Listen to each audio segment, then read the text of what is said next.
So welcome, this is question 7, December 2021 PPM paper. Question 7, explain 6 examples of internal weaknesses in an organization. 6 examples of internal weaknesses in an organization. This question looks simple, but it's not simple. If you are just going to approach it anyhow, you will not get these points, these examples. So you need to be strategic, and I'll be very strategic also in answering it. I'm going to employ this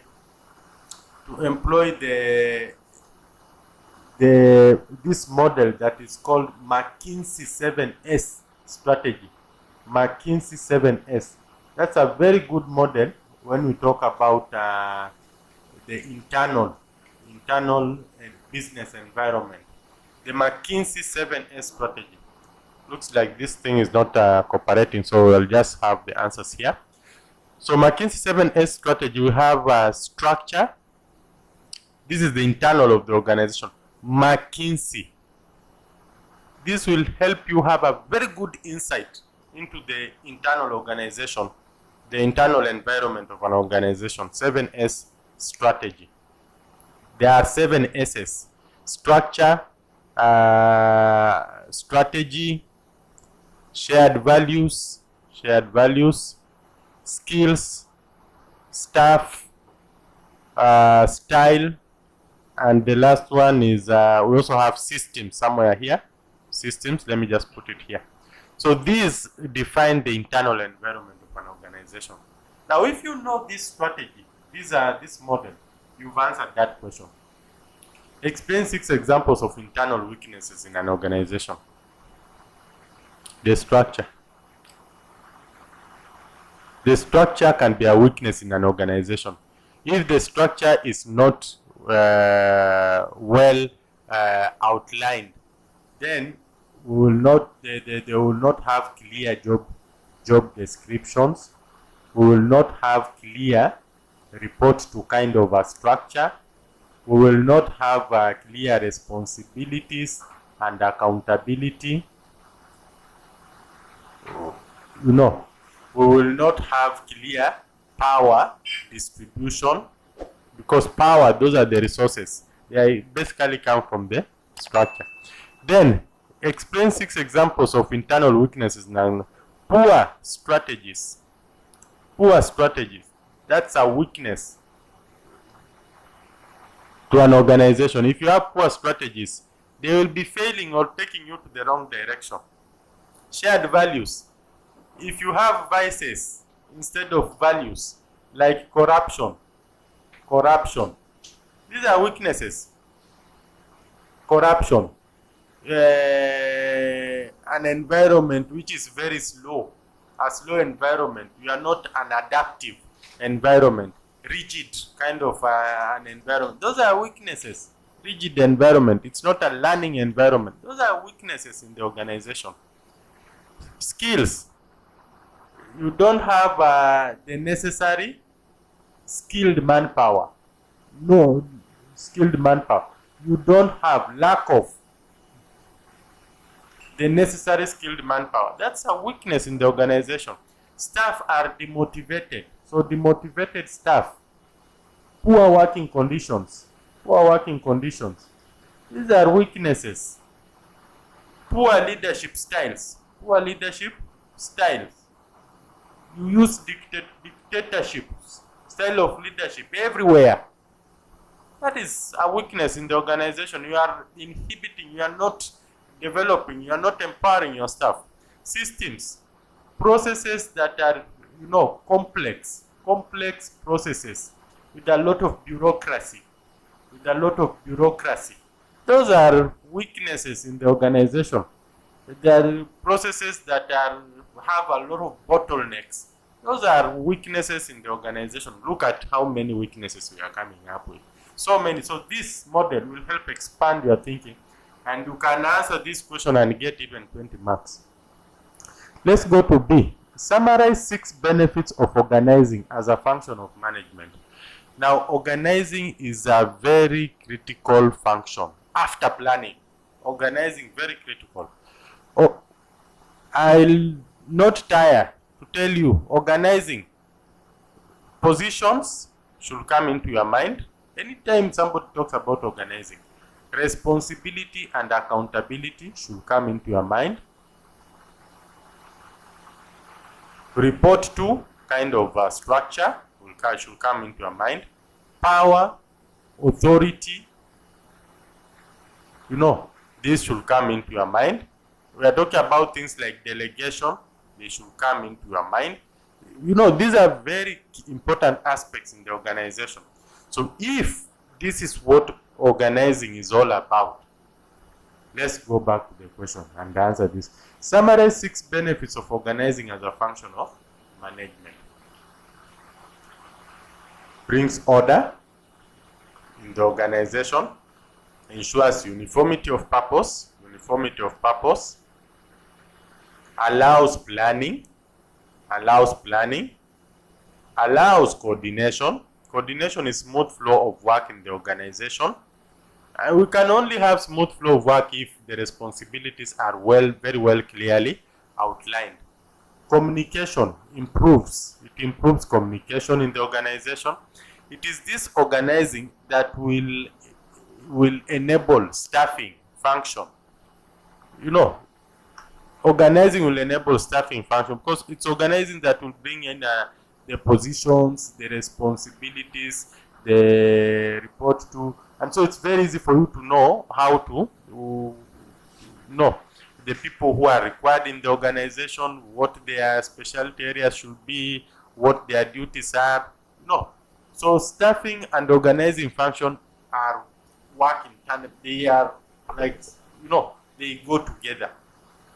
It's organizing when people know their roles well that we have motivation. People will strive to achieve their objectives only when there is some order. Only when people know what their objectives are. And for people to know their objectives and strive to achieve them, this organizing function must be active in the organization. We talk of organizing also ensures efficiency and effectiveness. How? Efficiency, we've said, is minimal time usage, and effectiveness is about minimum resources. And we've mentioned resources here. Power is resources. Minimum time, because people are allocated positions and their duties, and everybody, we talk of division and specialization of labor. One of the advantages of division and specialization of labor is that people will basically be stationed in places where they are best enrolled with the necessary skills. So you don't have to be a jack of all trades, move from here to the other point, to the other point, to the other point, in the process wasting time. You see? Then, I think those ones. The other advantage that we can talk about organizing, I think this one is order, that it avoids overlapping and duplication of roles.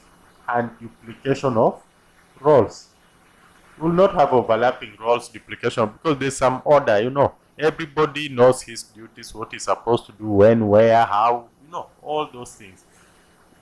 I think this is a question that has so many points. Let's just work with this for now. Let's work with this for now. But there are so many points here. We can also add something on teamwork. It enhances teamwork. Teamwork is good. You can imagine a football pitch where people are running everywhere, following football. When the football is here, everybody is here. It brings a lot of confusion. But we talk of teamwork when everybody knows what he or she is supposed to do. In a football pitch, people are distributed and they know if I make a pass this side, I will get so and so. That is what organizing does, and so it improves teamwork. Now, the last question. Using relevant examples. Let me see if I can answer this one up here good. So I can answer this one right here. Now let me just answer it here. Using relevant examples, describe 4 technological approaches that managers could use to manage employees. Using relevant examples, describe 4 technological approaches that managers could use to manage employees. Now, to manage employees today, and the key word here is technological approaches, and of course HR.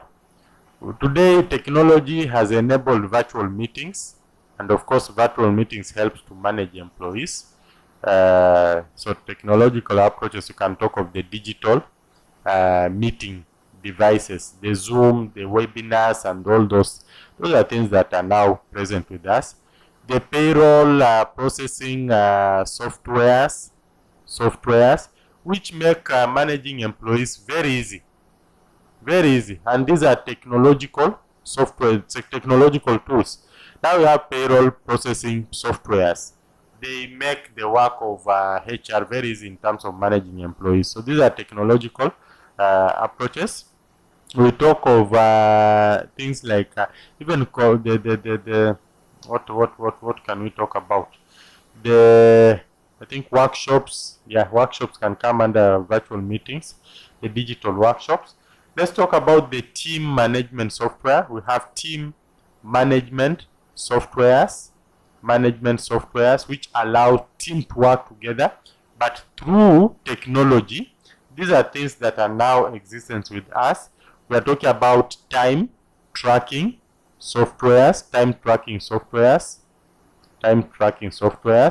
the clock in, clock out, and they make management of employees very easy. Time tracking softwares. We talk of things like the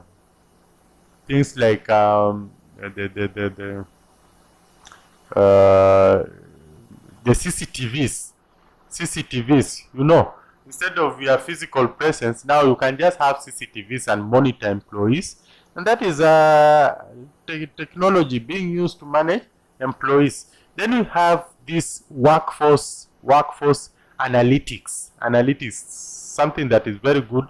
The metrics used to measure employees from the various facets, the various angles. So you can measure the employee performance just using technology, and they give you almost accurate data. We're talking about data analytics here. This is data analytics that can be used to basically help you make decisions. So those are some of the technologies that we have to manage employees. Even we have the recruitment, or rather we can talk of talent acquisition softwares that helps in the process of acquiring new employees. Talent acquisition softwares. This will go a long way in recruiting and even selecting the employees. You had those situations where now the employees are selected digitally. You do tests, just from your computer. And today, people are even employing people, globally.